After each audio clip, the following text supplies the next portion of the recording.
આદિવાસી સમાજની ભવ્ય અને ઐતિહાસિક વિરાસત, પરંપરાગત વારસો અને અસ્મિતાને ટકાવવાના પ્રયાસના ભાગરૂપે યુનો દ્વારા 9મી ઓગસ્ટને વિશ્વ આદિવાસી દિવસ તરીકે જાહેર કરાય છે.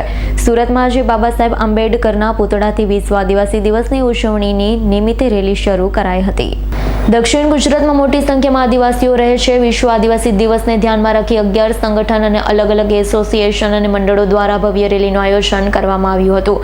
અલગ-અલગ ઝાંખીઓ રજૂ કરવામાં આવી હતી. આદિવાસી સંસ્કૃતિના વારસાને ઉજાગર કરતી દેખાઈ હતી.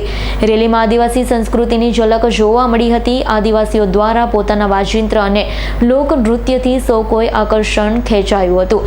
આદિવાસી સમાજના અગ્રણી દ્વારા જણાવવામાં આવ્યું છે કે જે આદિવાસી સમાજનો સરકાર સાથે સંઘર્ષ થઈ રહ્યો છે તે યોગ્ય નથી, દુઃખની વાત છે. આજે અમારે પર્યાવરણ બચાવો, આદિવાસી બચાવો સૂત્ર સાથે રેલી કાઢવી પડે છે.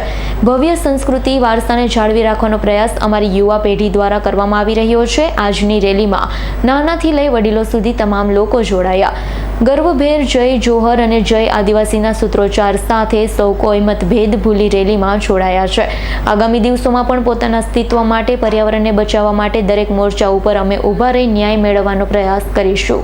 આજે 9મી ઓગસ્ટ વિશ્વ આદિવાસી દિન નિમિત્તે સમસ્ત આદિવાસી સમાજ સુરત શહેર દ્વારા આજે એક રેલીનું આયોજન કરેલું છે, જેમાં સમગ્ર શહેરમાંથી આદિવાસી સમાજના 12 સંગઠનના પ્રમુખ મંત્રીઓ, મહિલા એસોસિએશન તેમજ અમારા જે વિવિધ શહેરમાં અગ્રણીઓ છે તેઓ અહીં આજે જોડાયા છે.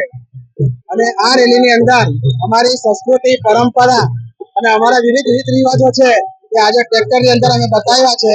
એ ટ્રેક્ટરની અંદર અમારા ખાસ કરીને દિવાસા તહેવારની અંદર અમે જ્યારે દિવાસાની ઉજવણી કરીએ ત્યારે ડુંગરા બાપાની ઉજવણી કરીએ છીએ. જે વર્ષો જૂની અમારી પરંપરાઓ છે, અમારી દાદ દાદાઓની પરંપરાઓ છે, રૂઢી પરંપરાઓ છે. આવી પરંપરાને આજે સુરત શહેરની અંદર પ્રદર્શિત કર્યા છે.